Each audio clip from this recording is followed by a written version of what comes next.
what has better feng shui when you are purchasing a property or renting a property in an area that has hills or mountains? So what often happens is that you're going to have a road.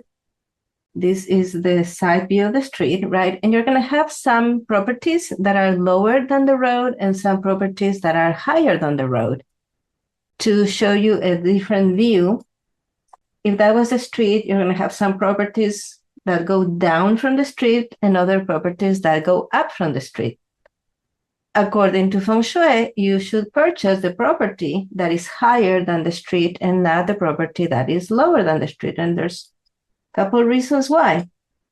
One reason is that when it rains and there's a lot of water collecting on the street, it may be collecting just from rain falling on that segment of the street, but also coming down from other roads in the neighborhood. And when there's a lot of water in the street, if the street floods, this house is going to flood too. If the road floods, nothing's going to happen to the house that has an elevated position compared to the street, but the property that is lower than the street is going to flood. And these, in the worst cases, could mean that when there's a lot of water coming down, it's going to go into the house. If the house has been properly designed and landscaped, you're going to have canals that guide the water around the building so that the house itself does not get flooded. Another reason why this is not ideal from the feng shui perspective is that when you come home, you park your car, or when you go down the driveway with your car, your first impression of your home is you are going down. So going down constantly when you come home, going down into your home can give you the impression over time that things are going downhill. You might feel that since you moved into this house, your job is going downhill, your relationship is going downhill, your dreams, your projects are going downhill, or even that your housekeeping is going downhill. And that has a cumulative effect. So in Feng Shui, we believe that a home takes about 3 years to fully start affecting the psyche of the occupants of that home. If you look at the perspective, and then when you are leaving the home, in the morning, when you're leaving the home to go to work or to go to school, in the evening, when you're going out to a party, whatever it is, when you come home, what you see is your own yard going up to the street, your neighbor's yard going up from the street, and the house on top of that. So it's like having a mountain ahead of you, a hill or a mountain ahead of you. And this can give you the impression that all the obstacles in your life are just too great to surmount.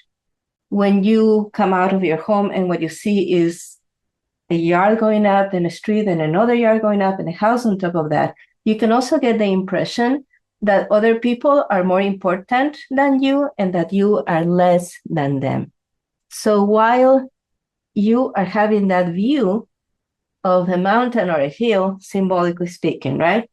The people living on the other house, when they come out of their house, they see a horizon, they see a nice view. They might not even have a perception of your home. Their eyes just go over your home into maybe a valley or the rest of the neighborhood that keeps going downhill from their perspective. So the person that lives in the home up from the road has a much better outlook on life, and they have a much nicer perception or visualization of their future than the person that lives in the home that is below the street. So again, when you come out of your home, especially if your path connects directly from your front door to the road, that can be a problem because that directs your eyesight to the other house.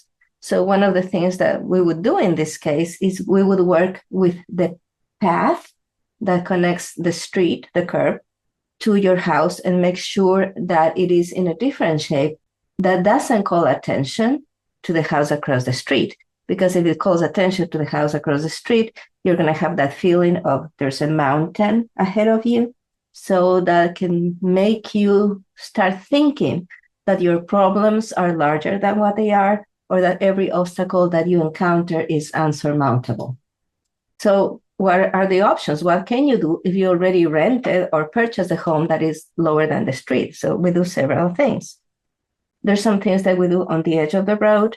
There's other things that we do by the front door. We look at how the paths are going to connect your front door to your driveway or to the street. We guide your eyes in a particular way to make sure that when you come out, you love what you see and you get a different perception of your life, that you don't get that feeling that all the obstacles in your life are too huge or unsurmountable. There's other things that we do in the back of the property that includes planting trees. It can include planting crystals.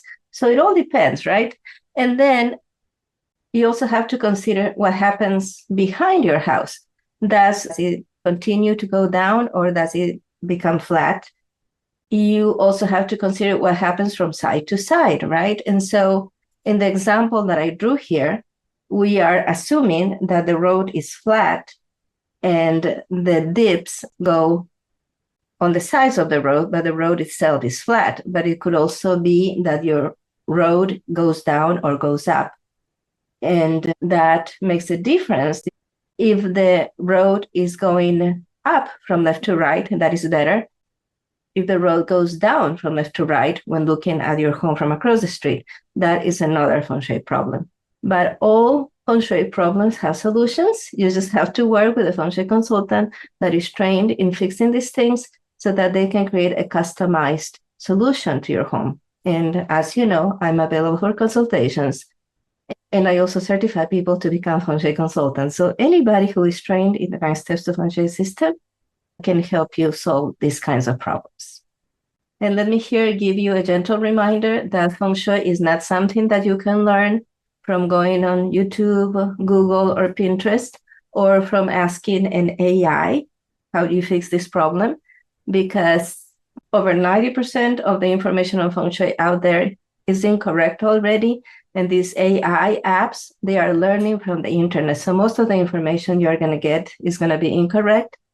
You need to make sure that you're connected to a good source of knowledge, like our company, Feng Shui for Us, so that you are not guided to do things that are going to exacerbate the problems that your property may have. Every problem has a solution, and our solutions are usually simple, effective, and inexpensive.